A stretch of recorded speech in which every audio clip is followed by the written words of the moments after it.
Hey,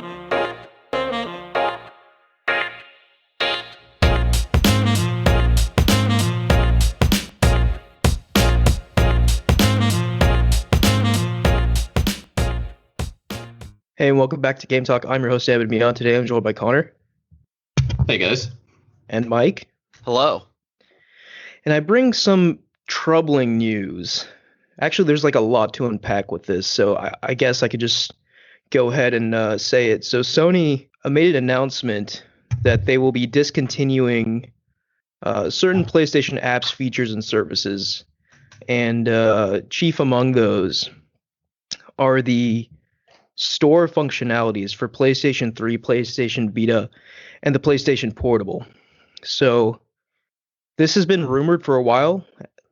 A lot of lashing out over this, rightfully so, but it wasn't official until very recently. So yeah, I think this is just yet another example of a big company sort of turning their back on their legacy. And granted, yeah, I know what the counter arguments are. Like, no one's been playing these PS3 games, no one's buying them, therefore they don't feel like maintaining them. But it's still just in stark contrast to, someone like Microsoft who seems to be embracing their legacy. I don't know. What do you guys make of that? Well, I mean, can you still buy Xbox 360 games on an Xbox 360, like on Yes. Xbox Live? Really? I'm pretty sure. Okay. Well, Yeah, I would Yeah. have to double check on that. But I don't because know. I get, like, the thing that bothers me about this is that these games aren't available anywhere now. Exactly. Not just the fact that I can't get them on my PS3. Because, like, I don't know. It's an awfully tall order to these companies to say, like, hey, if you're going to open up a web store, you have to keep it open for the rest of time. Right. Like- And that's totally valid, right? Like, there's no expectation here for like Nintendo isn't still like letting you buy. Well, actually, is the Wii store still open? I The was Wii gonna. Shop channel closed 2019, I think. Yeah, I think the unofficial sort of paradigm here is that once you're something is 2 generations old, then it's eligible for chopping. Yeah. And another sad thing, Mario Maker went down today. The original Mario Maker. Yeah, and I don't know, man. Like, I don't have too deep of an insight into like the financials of what it costs to like keep these servers running or anything like that, but I can't imagine it taxes like these companies that much, right? I seriously doubt it. Yeah. I mean, Yeah. keeping them updated and stuff I would think- be bad, but there's no updates to do. And I Like, think another reason this just sort of leaves a bad taste in my mouth and leaves a bad taste in a lot of people's mouths is the news of this closure coupled with, Jim Ryan, now head of Sony's statements about older games just sort of gives off an image that Sony no longer really cares about legacy games and really wants everyone to be on the cutting edge. yeah, I mean, Jim Ryan is let me see if I can bring up that quote, because he is so disconnected from reality.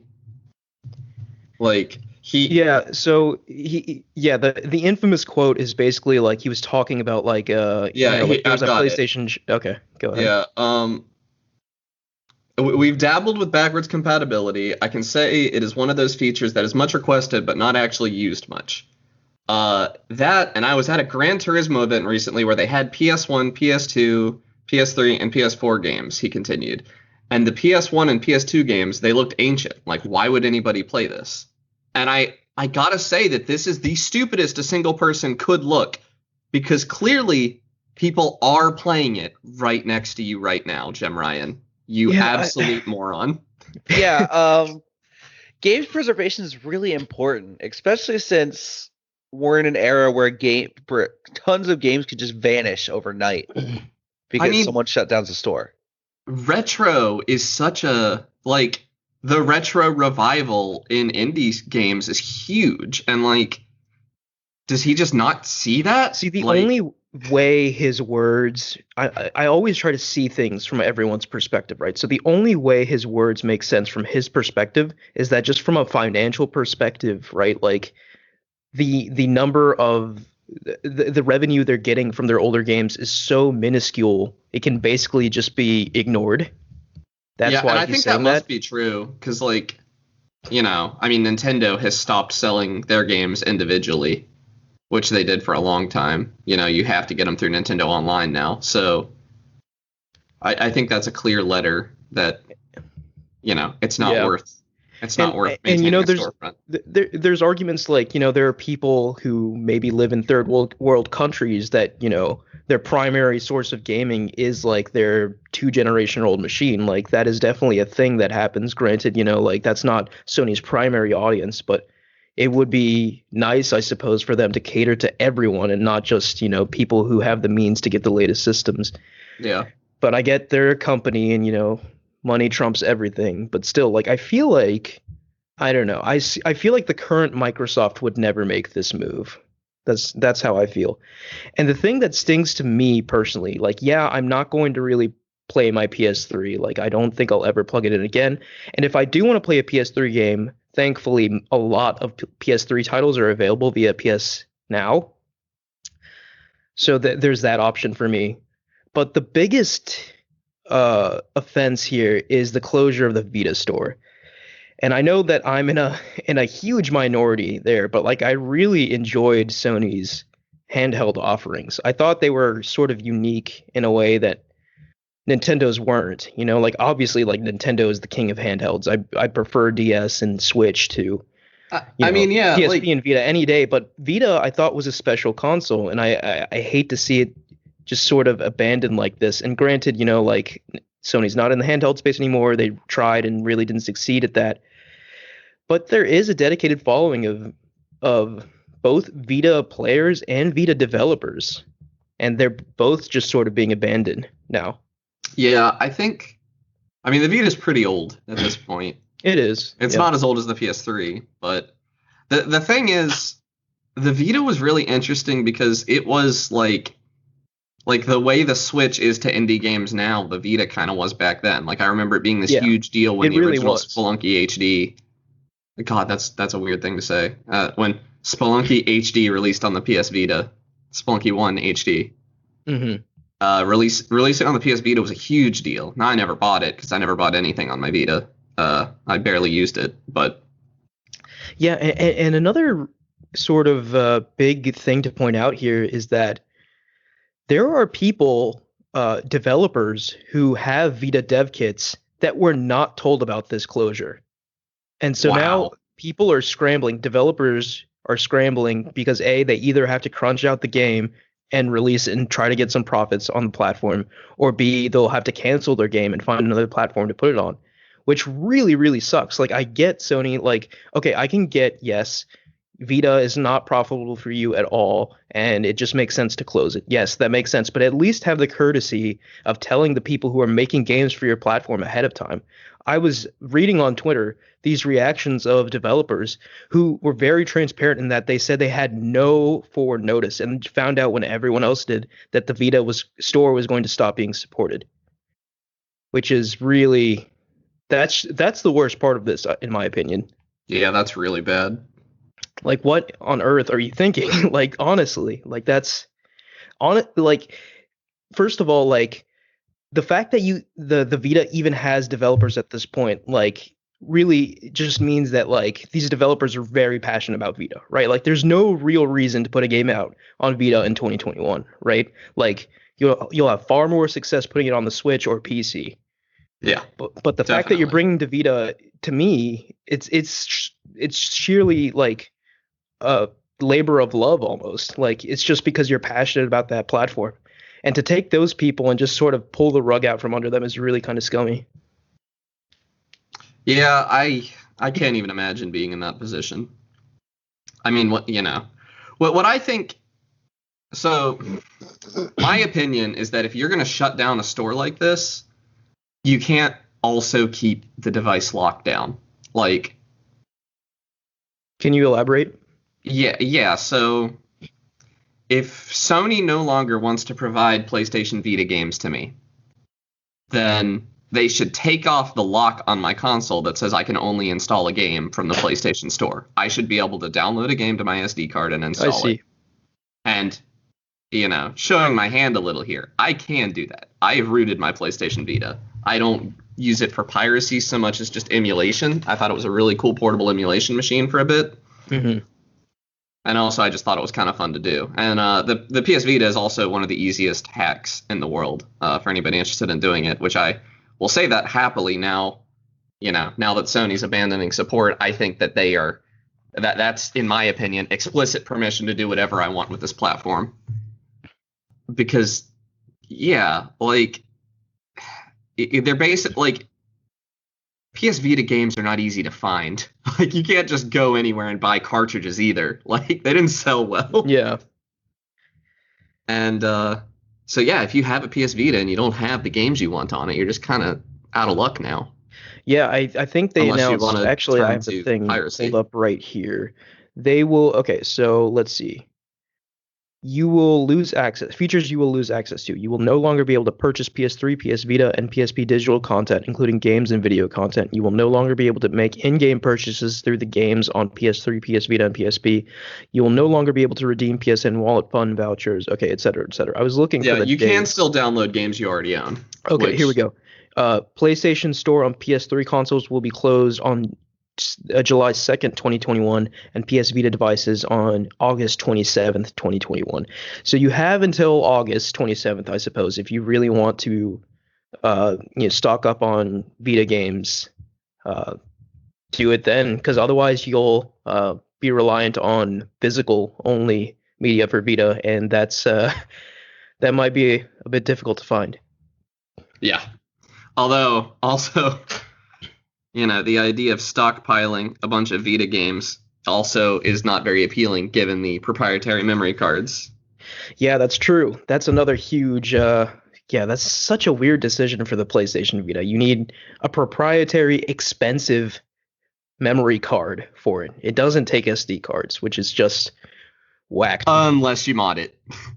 Oh, really? I didn't know Yep. you could do that. That's cool. Yeah, you can put whatever you want in it if you mod it. I think you have to buy a piece of hardware for it. Yeah, that's neat. But yeah, but doesn't change the fact, and it's not just Sony doing this. Like, no, Nintendo's also seriously locked down their vault recently, and like, yeah, Sony and Nintendo. I mean, like the big three we talk about. The first parties: Sony, Nintendo, and Microsoft. And I would say, like, until recently, all three really sort of didn't care about their legacy content. It's only within the past recent years that Microsoft's really been gung-ho about like games for everyone, and that includes older games. well, I don't know if that's fair because Nintendo seemed to care a lot during the Wii era. They Well, the extent of Nintendo's, I guess if we're talking backwards compatibility support now, like they've only given support for like one generation back, right? Like, well, but on the Wii you could buy NES games and N64 games, and you could buy yeah, N64 games? on the Wii, yeah. Yeah. Huh, okay. Yeah, it supported it, yeah, and you couldn't put a cartridge in it, but yeah, it had, and it also had like Genesis games and stuff. Like the Wii's retro store was incredible. That's really cool. Kind of got drip fed to us, Yeah. but it was very cool. I mean, that was my first exposure to a lot of these games. I played Super Mario RPG on there. I played Paper Mario on there. Pokemon Snap. See, it just sort of begs the question, like, why? Like, what is stopping them from bringing these games forward onto the future digital storefronts? Like, maybe they have, like, secret marketing knowledge that says, like, X game should only be released this often to maximize profits. No, Like, I think that's what it is. that wouldn't surprise me. It's like the Disney model, right? Yeah, like you give me Super Mario Bros. 3, why am I going to buy New Super Mario Bros.? It's an objectively worse game. Like, Yeah. like why Yeah. release the old classic when you can't beat it? Like, Yeah, if it's they don't want to I don't cannibalize know, their own like, sales. I suppose, like, that makes sense. They're a business and everything, but it's just weird to me in, like the year 2021, right? Like PC gamers don't have to worry about that nonsense. Now Xbox gamers don't have to worry about that nonsense. I feel like, it's just the way of the times now to not have legacy content. But obviously Sony feels differently. I don't know. Yeah, And you know, like, and you know, the counter argument, I guess, you know, like PS3 was on a, you know, like this, it had the cell architecture. It's not very easy to have backwards compatibility to it. So maybe they're drawing a hard line like between PS3 and PS4, and everything forward will be forward compatible. But that's just me being extremely optimistic. But it is a possibility. yeah. I mean, it's gonna come down. Yeah, I don't even know because PS3 emulation isn't even very good. So like, Yeah. a lot of these games are just not gonna be playable. And again, there is an official avenue to a lot of PS3 games specifically through PS Now, but like the thing about PS3 is it had a lot of classic games on there, like a lot of PS1 titles, a lot of PS2 titles as well. And you actually like the original fat PS3 was backwards compatible to PS2 and PS1.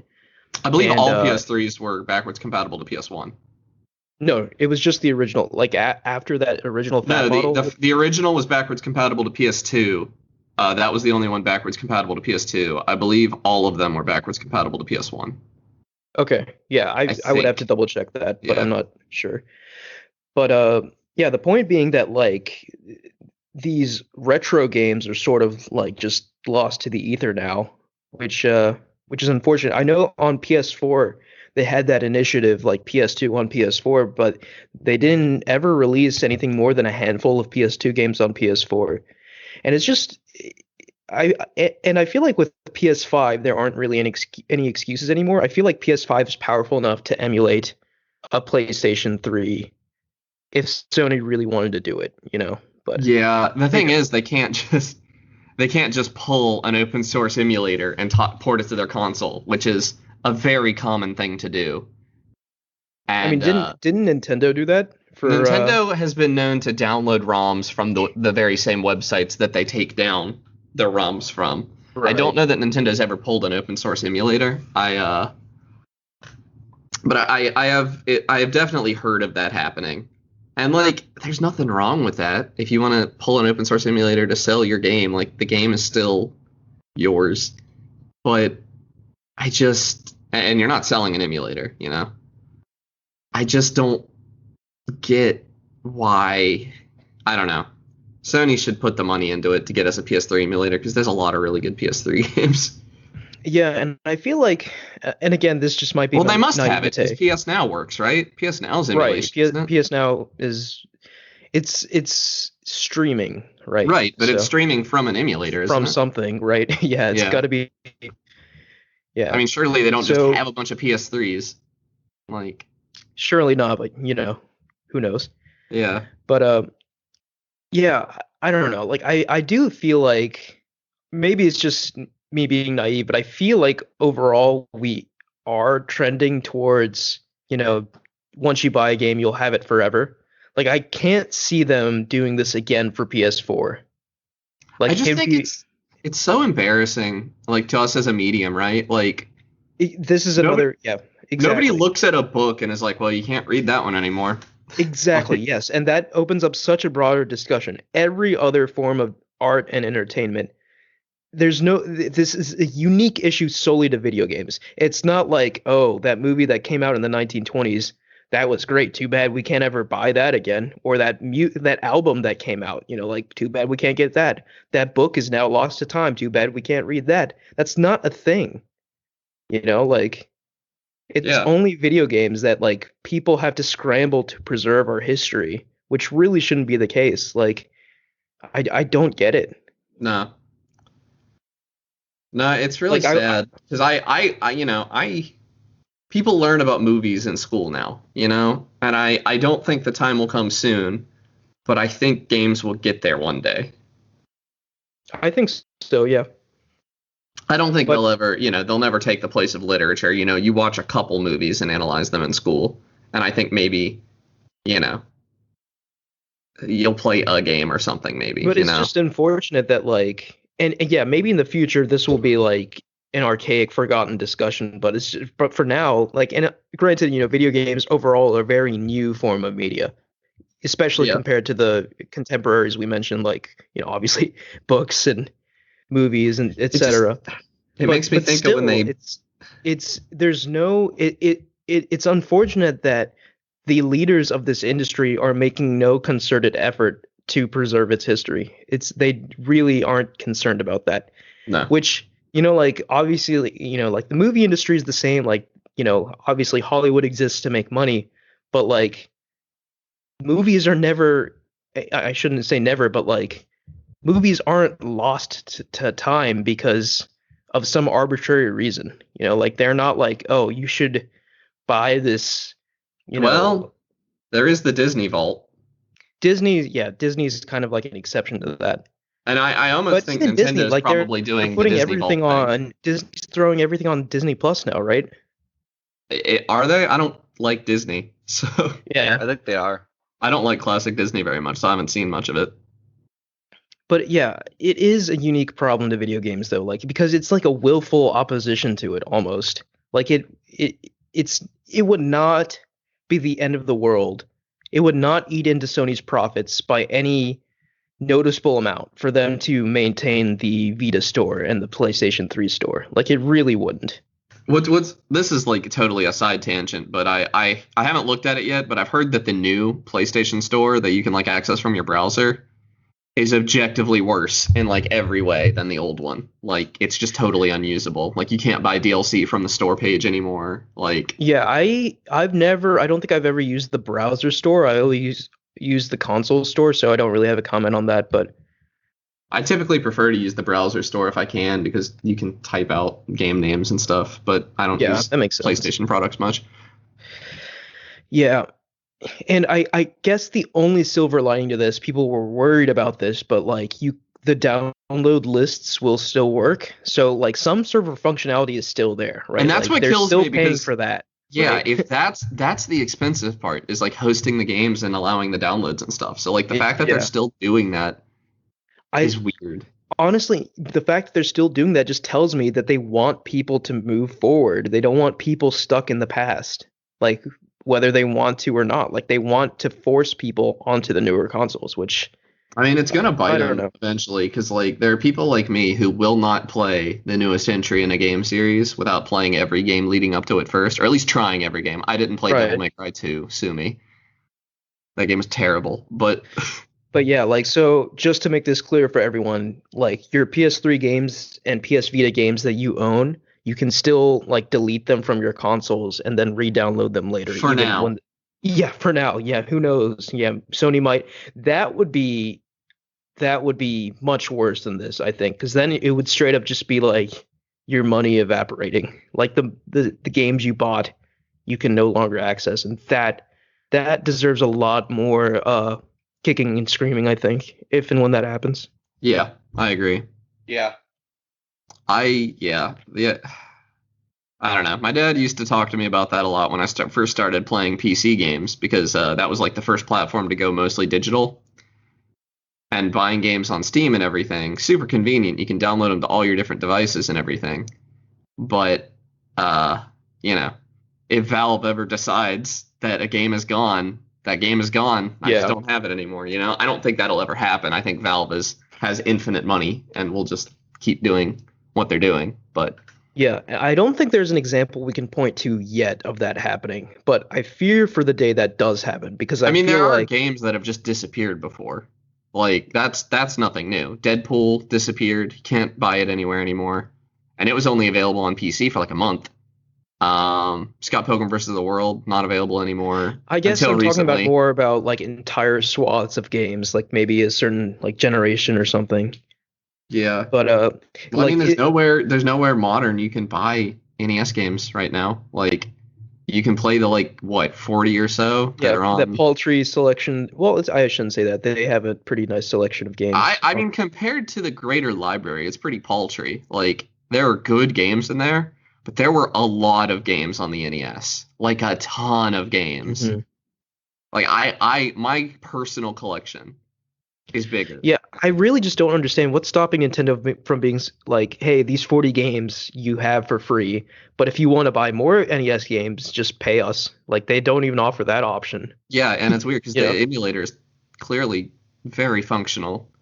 Nintendo does not like selling you anything where there could be any problem at all, though, and I kind of respect that. But like, having to pay QA testers to test every game in your emulator, which I don't doubt that they're doing, kind of sucks. I mean, Microsoft went to that length, right? They paid to have every single Xbox and 360 game tested, Yeah. right? They Well, went there to are a that. lot fewer Xbox and Xbox That's true. 360 That's games very than true. there are NES games. Yeah.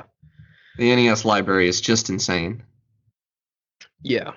But I think, like the broader discussion about like preserving games, like I watched a fascinating little documentary by IGN on PlayStation Home of all things. Do you guys remember that? I do. Yeah. Yeah. And It was like VR chat before VR chat. yeah, it was actually kind of like revolutionary for its time, right? Like it was like a digital space where people could interact, and that wasn't really a thing at the time. Yeah, outside of But like MMOs. yeah, outside of MMOs, but this was just like dedicated to like socializing virtually. But Sony eventually pulled the plug on that, and now there's no way to access PlayStation Home. And this little 20-minute documentary talked about like a really dedicated group of players who loved PlayStation Home so much they were trying to bring it back by any means necessary, and like they were going through like the cached files of their PlayStation Home app and stuff like that, trying to like reverse engineer Home. And like there was one guy who's like recreating PlayStation Home in dreams and actually like got pretty far, and like the only missing component right now is the multiplayer, which I don't think Dreams has multiplayer yet, so he's Right. waiting for that to get implemented. But like it's just I watched that, and like I respected those individuals who were pursuing something, bringing back something they were passionate about. But at the same time, I was just thinking like, why do they even have to do this in the first place? Like Yeah, well, that brings up an even so the not developers, fans of Toontown did the same thing. There's this Toontown Rewritten now, which is a private server that they totally rebuilt from the ground up, and it's totally free to play, I'm pretty sure. And are you guys? I know you are, Mike. Yeah. We've joked about it before, but Toontown, it's like an old Disney MMO. We actually have met the guys who worked on it. That was a Shell Games thing. right. Is that going to be our first Game Talk plays? We're just going to play Toontown. Oh, that would be awesome. Yeah, Let's do it. we'll get into that later. But but that makes me think of other MMOs and stuff. Like MapleStory 2 servers are down in the US. That didn't even last a year. That's not a game I'm ever going to be nostalgic for. But then you look at like the original MapleStory or even Fortnite. There are versions of those games that are just gone. Like there are MapleStory private servers and stuff because like MapleStory had such significant changes to its map. Instead of just adding things, they actually like removed areas and changed them so catastrophically that like when I play it now, it's not really nostalgic anymore because the version of it I played is completely gone. Yeah. And I suppose, I don't know, like that I sort of understand more because it's just like an evolution rather than Right, just. it's interesting, and I'm glad they do it, but it does make me sad. I don't know, there's so much in life that you only get to experience while it's happening and never again. And then to just unnecessarily add to that seems like a strange thing to do. Like It's a strange thing, especially because, like, again, it's not really a thing in other forms of entertainment. right, like if I watch The Dark Knight now, it's the same The Dark Knight. Well, actually, Star Wars has changed a lot. Star Wars is a weird exception. But yeah, if I watch almost any movie Because now, I don't it's the think same. anyone can, like, you still can't watch the theatrical versions of like the original movies, right? Like Yeah, officially. I don't think so. Yeah. There's like which okay, yeah, Star Wars is a weird one, but yeah, I mean, It's so weird that they took out the original Darth Vader actor from that scene at the ending of episode 6. That's so weird. yeah, George Lucas really likes messing Hayden with it. Christensen, is that his name? Yeah. Okay. Yeah, anyway, that's a whole tangent. But like this isn't me, but I guarantee there are people who played like if I fired up Fortnite right now, I'm pretty sure the map would be wholly unrecognizable to me, even though I played quite a bit back in the day. And Oh like yeah, that game moves so fast. that map's just gone. Like I'll never see it again. And that doesn't bother me particularly, but I bet that, there are a lot of kids growing up on Fortnite, and they're gonna miss that stuff. They're gonna be nostalgic for Tomato Town or whatever someday. Yeah. Someday soon. Nostalgia hits fast these days. Yeah, and I get that like I feel like a lot of this episode might just be yelling into the void. Like I get that like this is bothering like a minority of people, a vocal minority of which I am a part, right? Yeah, I mean, Because at yeah. the end of the day, people really mostly care about like what's current and what's, popular right now. And I get that, right? Like I get the fact that like, that's where the money is, that's where most of the interest is. But I do think, just it from a historical perspective, it's important to not forget where we came from. Yeah. I think it's are you guys familiar with the Internet Archive? That's like a essentially a library online. No, what's that? Well, Yes. It's just a library online that like has a bunch Okay. of files and stuff. But most retro consoles have their entire library put into the Internet Archive by fans, and you can download those in their Yeah. completion, which is arguably piracy. I really don't know because it's a library. I don't really know what the rules are there. But I really do think at some point, like, I really wish that there was a statute of limitations on a game. Like 10 years after release, this game is just free to whoever, Like, because are you really making money on Yeah, it and anymore? maybe not even 10 years, right? Like say even 20. 20 I'd be fine with, right? Yeah, 20 Like, years would be fine, but that would put a lot of, somebody's got to keep those files, from disappearing for 20 years. yeah, and we have had cases, like not Yeah, source it's code not gets lost. Yeah, code gets lost all the time, and which means games get lost. So Yeah. yeah, I mean, there's no real, again, because we're not as an industry really focused on preserving our legacy titles. Like that's a common occurrence for code to get lost. So Yeah. Yeah, I don't really have any noble reason for retro game collection. I don't grab any rare games and dump them online or anything. I don't know. There's something about putting an NES cartridge into an NES, hitting play and sitting down and like playing on the original controller. yeah, It hits different. For me, it's just as simple as like, hey, I'm in the mood for this game that I played way back in the day, like 20 years ago or something, and like I should There be able are to, a few. I should be able to just play that, like same as like if I want to watch like a movie that came out in the 80s, like I shouldn't have to go through hoops to watch that. Should just be able to like buy it digitally or like a physical copy off Amazon or something, There are some weird cases though. Like Nintendo has released the retro consoles, right? And Right, yeah. the selection on those really isn't that different from what's on NES from Nintendo Switch Online. But you can very easily plug these into your computer and add games to them. What's really strange about that is that Nintendo did not officially support adding games to these, but they did leave messages. And this was probably not the higher ups at Nintendo that leaving these messages, but there were strings left in the code that the hackers found that were like, have fun with this and like, enjoy That's your cool. blast from the past and stuff. So like, there's clearly internal support somewhere. I don't believe they actually made it any easier to hack, although these things were hacked like day one. You were able to add new games to the NES Yeah, Classic. but I feel like and the it'd SNES be Classic. really easy for an engineer to sneak in messages like that because like the executives who make the decisions Yeah, they're about, not reading like, your source. yeah, they're not reading source code, so Yeah. yeah, So it's hard to say. yeah, I don't know. honestly. Like I like to remain optimistic, and I hope like the state of PC gaming as it is right now, plus Microsoft's like really aggressive initiative to just have everyone be able to play every game on their platform. I think hope also these are the signs that like we're pushing towards like game preservation being more the norm, but who knows? especially how common PC ports are now. You get a PC port, that game's never going away anymore. Yeah. Yeah.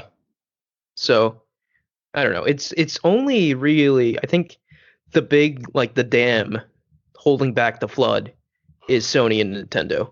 Yeah. If those two caved, then I feel like we'd see a radical shift in the way preservation is treated in this industry. Yeah. But yeah, we'll see if that ever happens.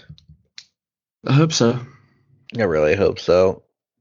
There are a lot of games you just can't play anymore because they're either super rare or they never got a digital re-release. Yeah, or at least a lot of games you can't play anymore without pirating. Yeah. Right.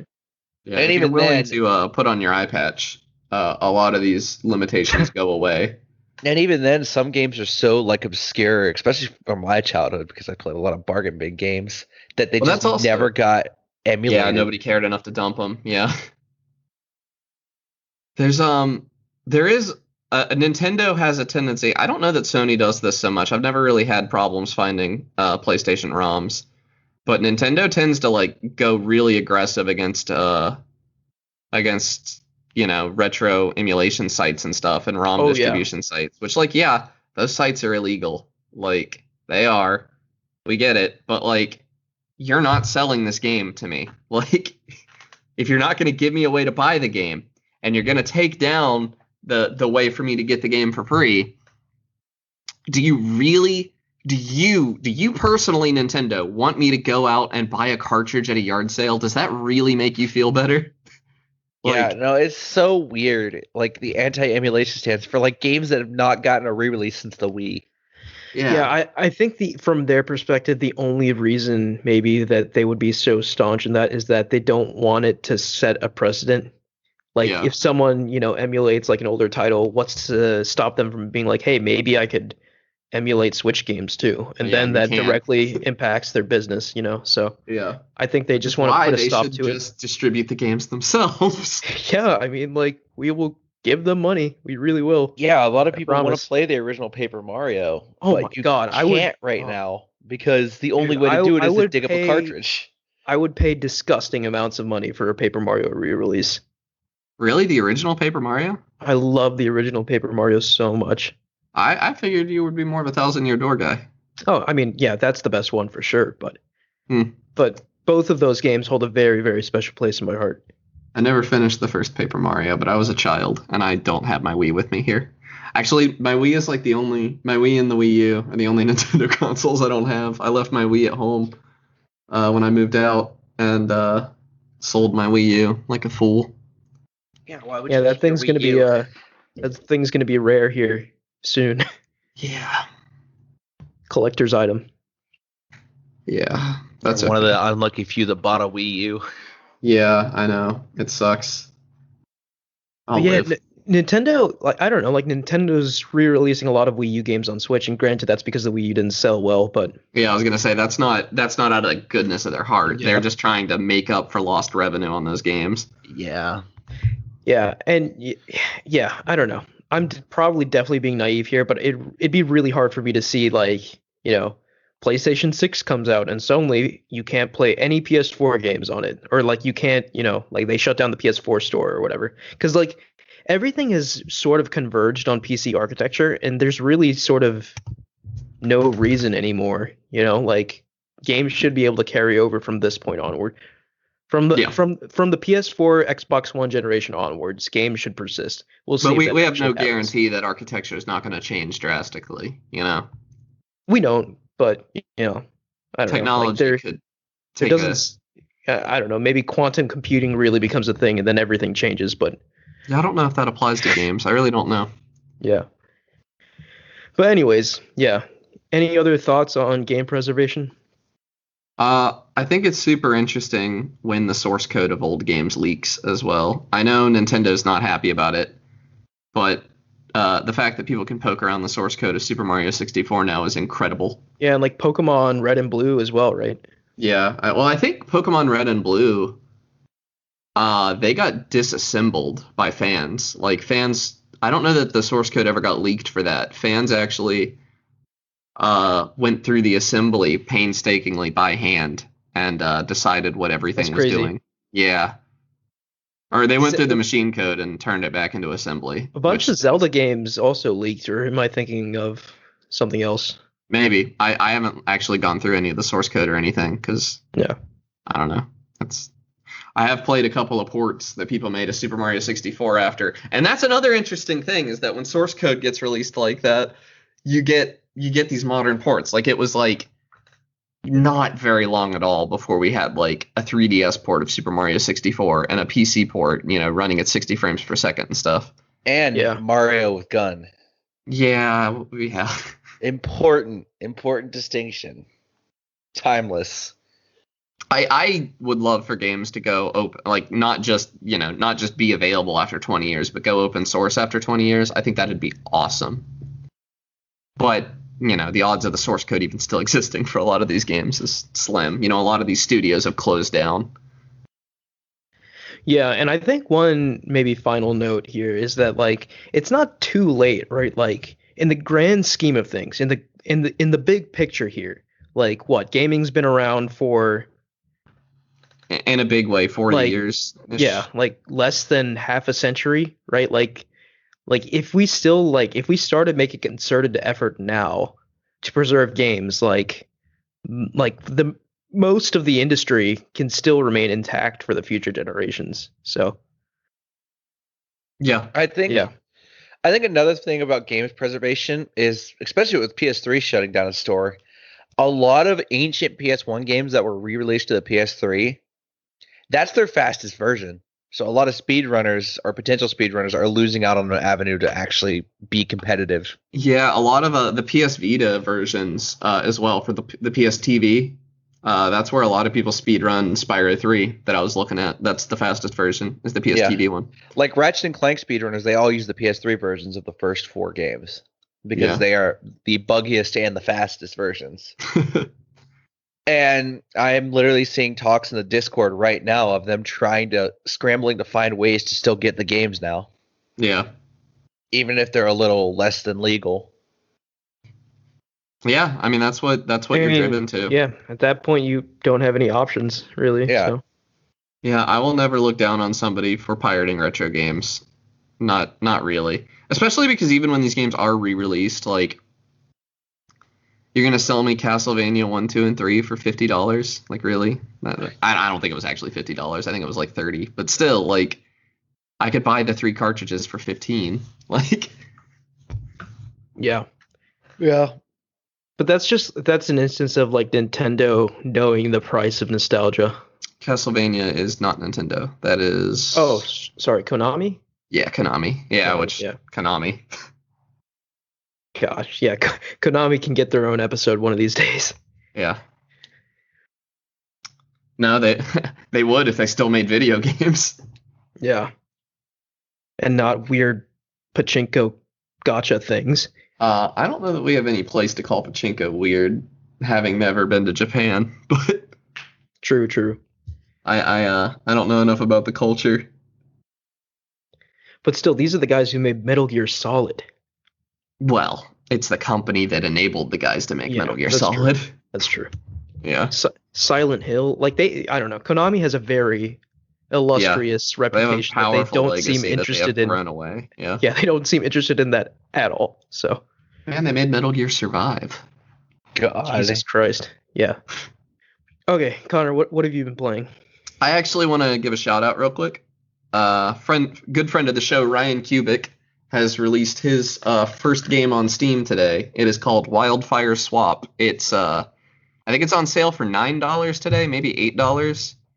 I doubt it will be by the time this episode comes out, but you should still check it out. It's a neat little puzzle game where you move these tiles around to prevent a fire from spreading to houses. He's been working on it for a couple years now. I've been following the development.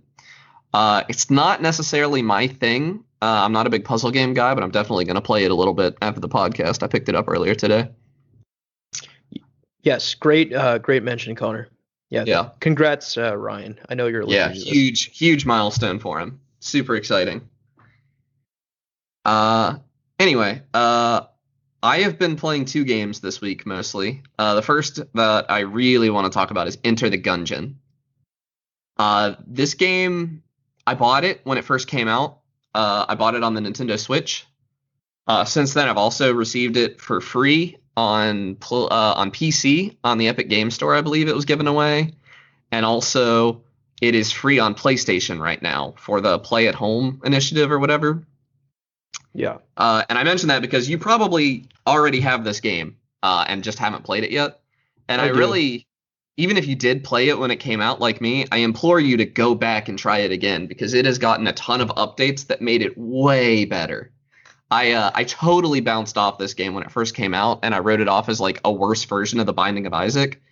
It's a roguelite that takes place in a place called the Gungeon, and in the Gungeon, everything is guns or ammo or something. Like most of the enemies you're fighting are little bullets running around shooting you with guns that shoot other bullets at you.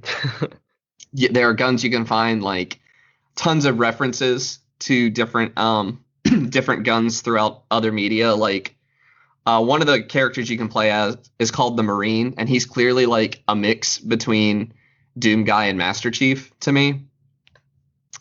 And you can find like the energy pistol from Halo, and it's just a charged pistol that you can shoot with, but you can also upgrade it into the plasma rifle from Halo. And this game's just full of references. There's also just a bunch of very realistic, I mean, not realistic, it's still a cartoony game, but realistic styled guns. Like you can just find a Tommy gun, you can find an AK-47, you can find an M1, like, but mixed in with that, there's a water gun that damages enemies, and there's the letter R that shoots words at enemies. Like it's an extremely goofy game. Yeah, I'm glad you brought this up because I think I played Enter the Gungeon way back when it first came out, and I played it for a little bit, and then I dropped it. But now hearing that you're saying that it's really revamped, and So the fact I'm that going to it's tell free you, right now, because it's small changes, in my opinion, that really made it better.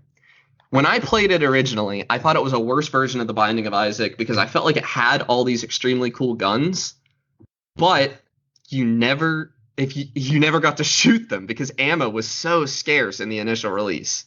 Like I think I've actually talked about it on the show before when it first came out, but it just like ammo drops were just extremely rare in my opinion back then. And there are two reasons that ammo drops are more common for me now. One is that I've heard that they actually rebalanced the game in some updates and stuff. It's had like 3 major updates, I think. There was like Advanced Dungeons and Dragons and Farewell to Arms are the only 2 I can remember, and those added like new characters, new guns, new floors, and everything. Because it's a roguelite, you know, it's got secret floors and like secret endings and stuff. But also, and when they did that, they increased the amount of ammo that you can get, basically, and they also added a bunch of guns. And you know, the more guns there are in the game, the more likely you are to find a gun that has a lot of ammo and like be able to finish a run. So the game's gotten a little easier. The other reason is that I was so afraid to use my ammo that I would only use the starting gun that has infinite ammo. Because I was using the starting gun, I would perform poorly, and the game rewards you for playing well. The more rooms that you clear, every room you clear and don't take a hit actually raises a secret stat called coolness. And your coolness is basically the likelihood of you getting a drop in the next room. And it drops back down to its base level as soon as you get a drop. So you can't like stack that infinitely and just get a bunch of ammo. And you don't have to clear consecutive rooms. It's just clearing a room without getting hit. And so like using the better guns and clearing a room better means that you're going to find ammo for those guns and do better. So playing better makes the game easier, kind of. And just all of that has just like knowing that has made the game totally turn around for me. I've beaten it 3 times now, 2 of which I killed the past for 2 different characters, which is like the main goal of the game. The Gungeon has a gun at the bottom that can kill the past, and doing that is like the past. Yeah, you pick up the gun, you have to get the gun, and then you also have to get a bunch of secret stuff around the Gungeon to make a special bullet. So you have to have the bullet that can kill the past, that goes into the gun that can kill the past, and then you actually get to play like a special character-specific boss encounter, basically.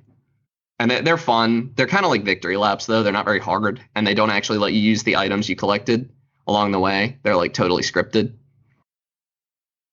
But it's really cool. It's just a super fun game. I've been having so much fun with it. I've played quite a few runs. I have been playing it on the Switch, even though I have it on PC, which I kind of regret, because the frame rate does drop, and like the final boss, there's a lot of bullets moving around the screen, and it drops the frame rate a little, and it, you know, as a PC gamer, that makes my blood boil.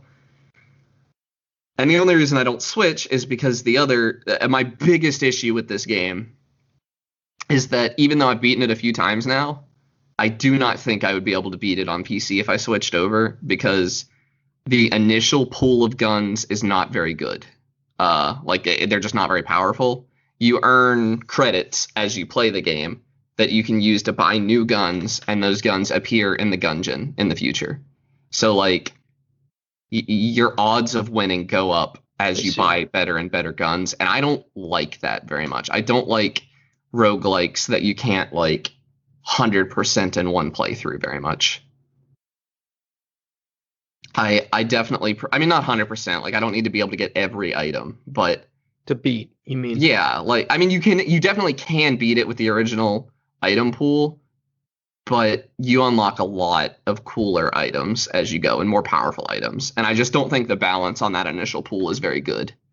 Because, like, the guns I always see people ignoring, I've watched a few streamers play, and, like, when I first started watching them, this was what actually got me back into the game. I was watching some videos on it, and I was like, man, I've never seen any of these guns that they're taking before. And any of the guns I have seen before, they pass up because they're not very good.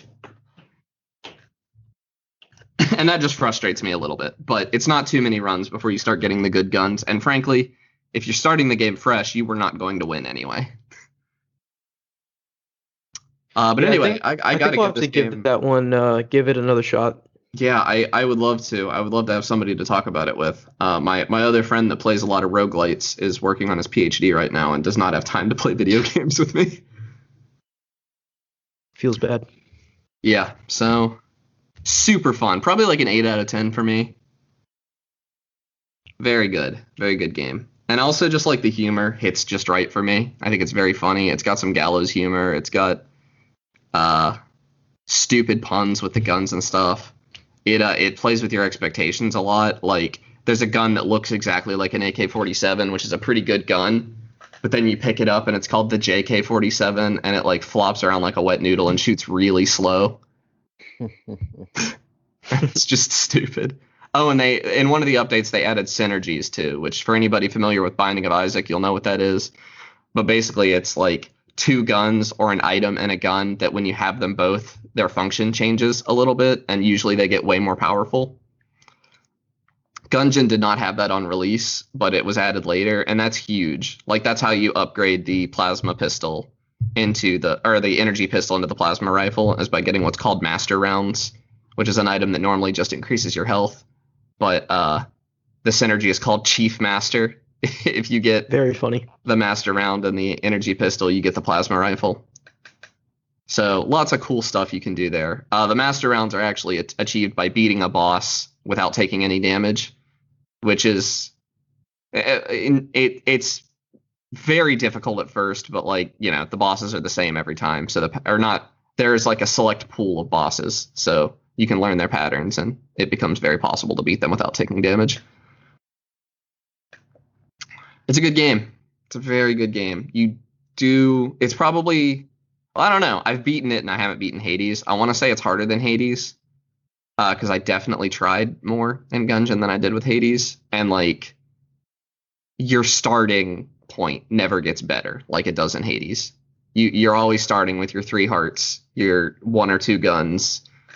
You know, that never changes really. Mm-hmm. Anyway, I like it a lot. I have another game I want to talk about, but I'll wait until the end. Okay. Mike? Well, I haven't been playing any games because I bought an Oculus Quest, and I got zucked. I got zucked hard. So, Yeah. out of the box, the thing works fine. It goes into standby mode, and my right controller now no longer tracks. I've gone through every single technical support step that I possibly could. Still doesn't work. Now I'm currently in the battle with Oculus support to try and get me a new controller. Yeah, that's really unfortunate. So, Mike, is this your first experience with VR? Pretty much. Yeah, so that's a terrible first impression. Like That's, the first day I got the headset, both the controller stopped working and my SSD corrupted Windows. So Oh my gosh, that's a I bad had day. a whole lot of stuff to do that day. But now everything works. I still had my backup hard drive, so I only lost maybe a week of anything I was doing, which is fine. I lost some music projects. Oh, Oh, that That's sucks. fine. They were like early conception stages. I'm glad you had a backup. I don't Yeah. run backups. I back up my like game projects and stuff to GitHub and stuff, but if my hard drive or SSD crashed, I would have a bad day. I only have a backup because I cloned from my old hard drive, so I still have my old hard drive sitting in the background. That is smart. So it worked out. But I have been playing some games in VR, which are games I've already been playing. But I played Red Out in VR last night, and oh man, that's an experience. Like a super What's Red Out? fast. Is that a racing game? Yeah, it's like a modern Wipeout. It's super fast, very like seat-of-your pants racing. Yeah, I don't know if I could handle racing in Oh VR. man, That'd be. I it's feel an like it'd be easy to experience. get motion sick. I didn't get motion sick. Surprisingly, Red Out balances itself pretty well. Like I ran Yeah, through a couple you'd kind of be tracks. surprised what you can handle, because like I tried out Star Wars Squadrons on Game Pass in VR the other day, thinking I would not last very long in a fast-paced dogfight in VR, but I actually had a really good time. Yeah, no, I had to stop CTVR eventually. is easy. No, what made me motion sick was playing Phasmophobia in VR Yup, and moving with it. yup. I was just falling over. It was You have to not do the fun. teleportation. You It's ha- I've not done this. I actually learned how to handle the movement, but there were still some indications of me falling to the ground in front of people. yeah, But it's Phasmophobia in VR is hard. You have to have an iron stomach. It's tough. it wasn't making me nauseous, more as like messing with my sense of balance, Hmm. which sucks. But I'd rather have that than motion sickness. I hate being motion sick. Yeah. It really just ruins my day when I get motion sick from VR. once I get a new controller, I'm probably gonna honestly, I'm probably just gonna buy a new controller from Oculus. 'Cause Yeah, you should definitely try and get them to replace it. I feel like they'll do it. they're working on it. Yeah. But I'm definitely gonna buy more involved VR games. Yeah. Did you get the stuff to hook it up to your PC as well? Oh yeah, no, I bought Good. like a cheap Yeah. controller or a cheap cable. Yeah, Works fine. I figured it would. And yeah, you got. Of course you did. You said you were playing Phasmophobia. Yeah. Yeah. Yeah. You'll have a good time. There are a lot of. You got to play Super Hot. You got to play Beat Saber. I think Super Hot. I don't think is up there. Super Hot might be up there. I think Blade and Sorcery is gonna be one of my pickup. Maybe Project Wingman or VTOL VR because I think you'll like another Shell Games shout out here. I Expect You to Die. That one's really fun. Yeah, I'll have to try that out too. It's short though. It's pretty short. Well, it's not. They've added some levels to it, so it's probably. It felt short when I got it. It felt a little short for the price, but I bet it's probably pretty fair now. I think it's like $20 and it has like 7 levels or something that'll take you various amounts of time to complete. It's weird. I tried playing Elite Dangerous, but the controls were super weird and I couldn't actually select anywhere to jump to. Mm-hmm. So I think I'd have to like do some troubleshooting because Oculus VR does not work that well with Steam VR, and there's a little idiosyncrasies. Yeah, Like, everything. Yeah, the more layers of compatibility you add, the more idiosyncrasies you're gonna get. Yeah, to use my gamepad or my PlayStation 4 controller, I had to make it appear in my Windows as an Xbox 360 controller. Yeah, I was gonna say, yeah, if you're trying to use a PlayStation controller as well, you're just adding so many compatibility layers. Yeah. And Steam VR will take my mouse support away from me sometimes, even in Elite, which doesn't make sense. Yeah. Considering that the VR interface was super hard to navigate. Yep. It kept keyboard focus, but I could not select anything on the map because I think it was trying to use like head tracking or something to select things and was super inconsistent. Yeah. I've run into that issue as well. The software side is still not perfect on VR. I think if I'm gonna play Elite Dangerous VR, I'm gonna get a HOTAS. Yeah, that's the dream, right? Yeah, I'll get a full setup for that. But But that's not well. It can be cheap. I have a joystick I got for like $15 that I used to play Kerbal Space Program with, and that's arguably HOTUS. But yeah, I think I'm gonna check out VTOL VR, which is a flight sim that uses mostly motion controllers. yeah, that's cool. So Yeah, I'll check something that about out. just being able to like poke around at stuff like in a ship cockpit. It's really simple in No Man's Sky, but the fact that I can actually like grab onto stuff in the cockpit is huge. Yeah, no, that's big for immersion. Yeah. Uh, so many VR games I want to play. I have so little money, but so many games. Yeah, it's really going to be something you drip feed yourself, you know? It kind of Yeah. has to be. So I have a question. What is it? Is the Oculus Rift like discontinued now, or is it like a different line? The Uh, Rift S is the last version, and I honestly, there's no reason to buy the Rift S over the Quest 2. Yeah, people don't Quest really like 2's the Rift S. It tracks a little worse, I think, than the Quest 2. And it tracks way worse than the original Oculus Rift, but it Yeah. has better resolution. The Quest 2 is everything the Oculus Rift S does, but better. Better resolution, better Yeah. tracking, better frame rate. Yeah, I do think that the Rift S was only 80 hertz, wasn't it? Wow, Yeah. that's Plus, awful. you can also use virtual desktop to do wireless VR through PC. On the Quest 2, right? Yeah. Yep. Yeah. Okay, yeah.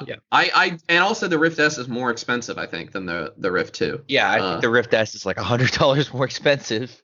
Yeah, the the Rift Quest S 2. is $400, I think, and the Quest 2 is $300 for the cheapest model. Like, I'm not mad about my Quest 2. I mean, other than the fact that the controller is broken, that's Yeah, the Right. only reason I don't have a Quest 2 right now is Facebook. I don't like that. I don't like the Facebook integration. Yeah, ever since we mentioned the Quest on the previous podcast, I've actually been looking into it, and now I kind of want a Quest as well. So I might look into that here yeah, soon. VR is super affordable now. Like, Yeah, I I mean didn't $300 expect it to for be that a very nice headset is Yeah, that's like, crazy to me. top of Yeah. the line headset. Like the Valve Index is 1,000, but the Valve Index really doesn't offer that much past. Yeah, I was gonna say the compromises Quest you make 2. with a Quest 2 are not very big, and also like the bonuses you get are huge. Like the ability to like just take your headset to a friend's house if you want to play Beat Saber somewhere else. Like As Or long like- as I buy it through Oculus Store, I Yeah. can play Beat Saber anywhere. yeah, it's harder to mod, but not impossible. You can also you can sideload stuff on an Oculus Quest. That's one nice thing. It's like sort of locked down, but not that locked down. Yeah, they So- have an app called SideQuest. You can sideload stuff. Which is Yeah, man, Yeah, they I basically don't know. locked it down just enough that you won't do it on accident. Like it's idiot proofed mostly. The more I read about the Quest 2, the more impressed I get, and the more shocked I am. Just at Facebook's sort of VR initiative in general, they really seem to Yeah, they're believe in clearly not- VR. they're not making any money on that hardware. They can't be. I Okay. do like the fact that I don't have to set up like complex arrays of sensors in the corners of my room. I can literally just walk out to my living room with a headset on and play VR. Yeah, Yeah, and I love think that. Have you that's tried what virtual we've been desktop by the saying. way, Mike? I have not yet. Because I can't.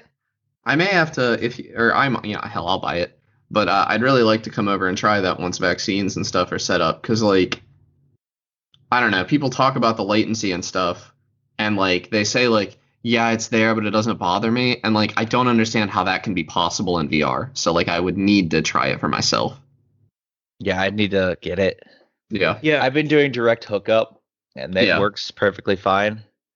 the most impressive thing to me is that like Facebook seems to be solving the most common complaint against VR is in that it's just like a hassle to set up and maintain. Yeah, it is. I mean, So, although- the cable. This is something I don't hear people talk about much, but the cable is such a point of failure on a headset. My cable on my headset is starting to go bad. Like I have to Yep. wiggle it around sometimes to get the headset going, and that sucks. I mean, mine's not the most expensive headset in the world, but like these cables get stepped on, and like you look at a Quest 2, you can play it without a cable for one thing, but also it's a USB-C cable. You can replace it for like $20 or something, you know? You do need a certain kind of cable. Yeah, Not but just like it's high speed USB-C. yeah, but still, it's not like there's no replacement cable for mine. You know, when the cable goes bad on my headset, I throw the thing out. Like there's nothing I can do. I think my cable cost me $22-ish. Yeah, so that's not too bad. You know, that Yeah. fails. You're not short a headset. You're just short. Yeah, I could just buy a new cable. Or play it standalone. Yeah. Yeah. Yeah, it's wild to me that Facebook is the one here pushing VR forward. Because they have John Carmack. Yeah. Anywhere John Carmack is goes, a hero among men. Mhm. But like, I just letting Facebook into any more of my life is upsetting. like if there's one man that's gonna uncover that we're all in a simulation or in the Matrix, it's gonna be John Carmack. Yeah, That man just himself. speaks techno. That man just is technobabble. Mm-hmm. I'd love to meet him. I'd love to meet him too. He's like, even reading his Twitter is like this profound technical insight every tweet.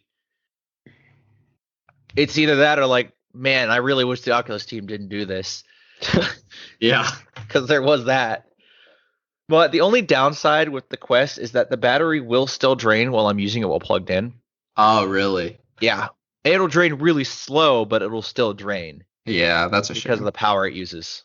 Yeah. Because it does a lot of the processing in headset, which is really Right. nice. It does all the tracking and stuff, yeah. Yeah. Yeah, because the way the streaming works, I think, is actually like not just streaming video. Like I think it's more complicated than that. I think it's like almost streaming the environment, sort of. I think it streams like the data, and then the Rift does all like the because my headset will still get super hot. I think it does all the graphics encoding in headset. Yeah, there's definitely. I mean, it definitely utilizes the GPU in your computer. I don't know. There's something weird to it. I have to do some benchmarking. Because I know you still need a high-end computer to run. Yeah. So it's weird. It's very weird. But they have to do a lot of it on the headset, otherwise the latency would be so bad. I don't know. It's magic, is what it is. It's VR magic. Anyway, what have you been playing, Ahmed? So, the main thing is The Legend of Zelda: A Link to the Past. Yeah. I haven't been playing too many games this week, but I have cleared, I think, 3 dungeons in the Dark World. So I'm a decent chunk into. I think you're farther than I ever got now. Yeah. So the last dungeon I cleared was like in the forest where the Master Sword is. Yeah, I think you can do a few of those. The what? I think you can do a few of those out of order in that game. Yeah. So I've been following the order like on the map screen. So. Oh, okay. Yeah, I forgot that's numbered. Yeah, I did number 3. And yeah, it's a masterpiece that hasn't changed. Like it's an incredible game. It's shocking to me that this came out like way back when it did, and it is the progenitor of the Zelda games as we know them. So yeah, and it did it better than a lot of its contemporaries. Yeah. So I'm still playing that. I have started another game. I don't know if I want to talk about it now or until I finish. I'll just bring it up. So I've been playing It Takes Two. Have you guys heard of this game? Yeah, I listened to a podcast about it. Who are you playing it with? My sister. Okay. So this game offers both local and co-op online play for up to 2 people, but here's the catch. 2 people have to play it. It is not playable with an AI. You have to have 2 actual people play it, which is right in line with the creator's previous game, A Way Out. Have either of you played that? No, the only game by them I've played is Brothers. Isn't that creator?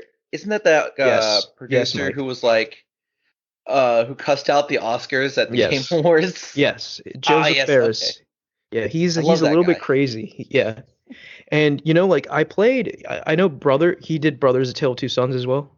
You said? Yeah. Okay. Yeah, I know that game gets a lot of accolades. I know A Way Out was innovative, but like I don't think it was too warmly received.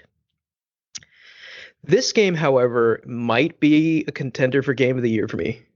Really? Yeah. It exudes like a level of creativity I haven't seen since like I played. It feels like a Nintendo game is the best way to put it. It feels like a Mario game. Like it's So the premise of the game is that you play as this couple.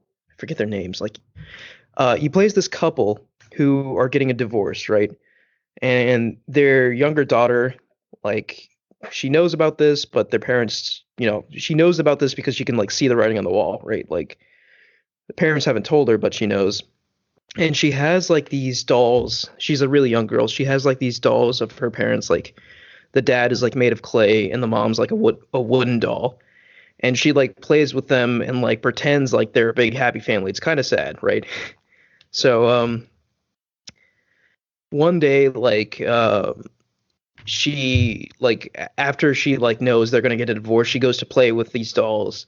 And like the next day, when the mom and dad wake up, they wake up in the bodies of these dolls, right? So like they're in these like little wooden and clay dolls. And suddenly like everything becomes fantastical. Like they've shrunk down to like doll size. Like, inanimate objects inside the house like come to life, and like everything sort of becomes really trippy and like fantastical. And a character called the Book of Love appears, and his goal is to get them to fix their marriage, right? So the game is a an adventure platformer game, I would say, right? But like the co-op gameplay design is so brilliant. Like, it is setting a benchmark for co-op gameplay, absolutely. Like, I can say that with full confidence. And I wanted to hesitate talking about this game because I'm not that far into it yet. I think I'm only like maybe a couple hours at most into it. But from what I've seen so far, it is just brilliantly designed. Like, for instance, like, one of the mechanics, right? Like, so we enter this level. We're like navigating through the garage right now, I think, and the garage of the house. And the guy character, he gets like this nail ability, right? Like, so it's like a nail, right? Like that you hammer into a wall or whatever. So he gets this nail, and he has the ability to throw it and recall it, kind of like Thor's hammer or Kratos' axe, right?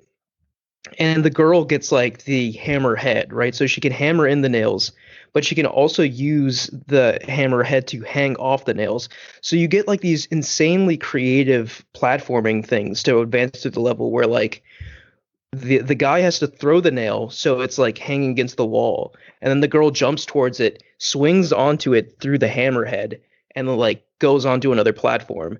And like little things like that, like, this game is full of really creative design touches, and it feels like it's just throwing new mechanics at you every minute or so. Like, it never gets old. Granted, I haven't played that much, but like it keeps things constantly fresh and really creative and really whimsical, and I'm really having a fun time with it. And yeah, I can't wait to play more of it. It sounds really good. I had Yeah. actually the podcast I had listened to did not see it so favorably. So Really? Yeah. yeah, so I'm interested that I you. think it's got like a really good Metacritic score too. I think it's being received pretty well, but I'm certainly having a good time with it. Yeah, I might have to check it out then. But yeah, you definitely like, again, you need someone else to play it with. You can't just play it by yourself. And which is really unique nowadays, right? Like, you don't get games that are like that. Yeah, And like, I don't think you can, well, maybe you can like matchmake and find someone to play it with, but like, you definitely should play it with someone you know. But yeah, I'm eager to complete it and see if my opinion still holds. Like, right now though, it's very, very good. The only game I could say like that I played this year that is as good or better is Hitman. But really. yeah, that's how I Hmm. feel. I mean, I don't think I haven't played too many games this year. Like games that came out this year, rather, right? Like, we're not counting like A Link to the Past or whatever. Yeah. But but yeah, very good, very fun. I think you had another game, right, Connor? I did. I played Factorio this week. Finished it basically. I'm putting together the parts for the rocket right now. I'm probably gonna improve my efficiency a little bit. Basically, I want to say that I was wrong in any way to compare this to an idle game. It is not like Satisfactory. You cannot step away and watch your factory pretty much at any point, because if it is kind of a race against the clock to keep your military, your military offerings prepared, because the bugs evolve so rapidly and get so strong. You can actually like lock your game almost. You can get to the point where there are so many bugs attacking you that like you're done. You don't get to play the game anymore because they're destroying your factory faster than you can build it. That didn't happen to me, but I got close. I got very close at one point. I played through the game with my buddy Ty, and super fun game. I was actually like ready before the game felt kind of short to me compared to Satisfactory, like to get to the end, and I was ready to say that about it. But I'm looking at my Steam hours right now, and I did play this game for 40 hours. Yeah, So it's not short. that is not a short game, no. And that's an unmodded playthrough. So that's like the absolute simplest this game can be. And I will probably do more playthroughs of this game. And that's 40 hours, yeah. I really liked it. I don't know that I liked it as much as Satisfactory. The factories I build in it feel way simpler, largely because of the 2D limitation. You can't, just the nature of a 3D factory is going to be more complicated than a 2D factory. The only thing I really don't like is that I feel like there's a lot of focus in Factorio on, they're like these green chips, red chips, and blue chips. And I feel like once I unlocked those chips, I feel like I spent the entire game trying to get better at making those chips. And I don't love that so much. I kind of wish that, like, there were times when we switched over, like, oh, we need to start producing uranium for nuclear power and stuff. And that was fun and all. But at the end of the day, what did we use that nuclear power to do? Make more chips. Like, that just seemed to be the most important thing. Yeah. Other than that, I really liked it, though. I did have some mods. I had a mod called Squeak Through that lets you walk through pipes, because my friend told me that it was extremely annoying to build like chemical plants and stuff without it. And so I broke. He was trying to get me to install all kinds of mods, and I didn't want to do it because I like to play a game vanilla the first time. And I also had an airplane mod that I kind of wish I didn't have. I kind of wish I had never installed that because I rely on it a lot to get around quickly, and I don't really like that. But overall, super fun game, positive experience. Kind of niche, definitely not something that's going to be for everybody. If you like modded Minecraft, like the like Buildcraft and Factory Builders and stuff like that, or you like Satisfactory, you're almost guaranteed to like Factorio. Yeah, eventually I want to try one of these games at least, Satisfactory or Factorio, but I'm not sure which. I almost would push you to do Factorio. I don't know. I'm the opposite way. I think Satisfactory is a more calming experience. You don't have to worry about the encroaching horde of aliens. Yeah, that's the thing though. I eventually quit playing Satisfactory before I beat it, but I actually like feel the urge to finish Factorio and I think the bugs are a part of that. Like the fact that I never get to the point where I feel like you have to make your factory faster in Factorio. In Satisfactory, it's just really nice to make your factory faster.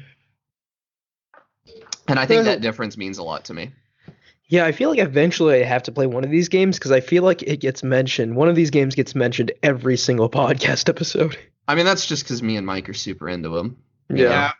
Yeah, they're just our kind of game. I like them a lot. I can't wait till I talk about Dyson Sphere Project. Yeah, I want to play that. Have you tried it yet? No, not yet. Yeah, I mean, I might just throw it in my Steam cart right now, though. Yeah, my friend Ty bought it. I'll probably buy it soon, but I can't play these games back to back. Like, once I finish Factorio, I'm probably gonna take a couple-month break. Like, they just take a lot out of you. They're kind of like work. Like, yeah, that's kind of what I was thinking, right? Yeah, like, and I personally, especially Factorio has a lot of like luxury stuff that at the end of the day, it reminds me a lot of programming. It reminds me a lot of my job because yeah, I don't know about that. You're constantly thinking, how do I get object A to location B so that I can make object C, you know? Like that's your problem at all times, is how do I get these resources to this place? And I don't know, I feel like I have a similar problem with data at work a lot of the time. Like, how do I get this securely? Yeah, I that's don't know. basically what programming is, right? Yeah, but you know, I don't typically get attacked by giant insects when I'm programming. I do have ants in my house right You now. don't? Uh, well, I like I said, I do have ants right now, and it's a problem. But I have cats to take care of that mostly, and also ant poison that I don't let my cats go anywhere near. Don't worry, gang. That's good. But yeah, I like Factorio. I'm actually feeling weird because I want to give Factorio like a 7.5 or an 8. But if you asked me if I liked Factorio more than Enter the Gungeon, or if I liked Enter the Gungeon more than Factorio, I would not be able to answer that, because I played them at the same time, and I actually, like, this week has been kind of agonizing for me, because I, like, when I hit free time, I'm sitting there like, oh man, which one is it going to be? Yeah, I don't know. Like, review scores are kind of silly when it comes down to it. Yeah, this just kind of shows that they're nonsense. Yeah. I think I'm going to give Factorio an 8. Both 8s, which is a huge week for me, playing 2 8 out of 10 games. Yeah. So, yeah, high marks for sure. All right, I think that's going to do it for us this week. You can follow us at @Podcast Game Talk on Twitter. Please like, rate, and review us on any podcast service you use. And click the link in the description of this podcast to join our Discord and talk to us there. Thank you, Connor and Mike. Yep, see you guys next week. Yeah, see you next week. See you next time. See ya.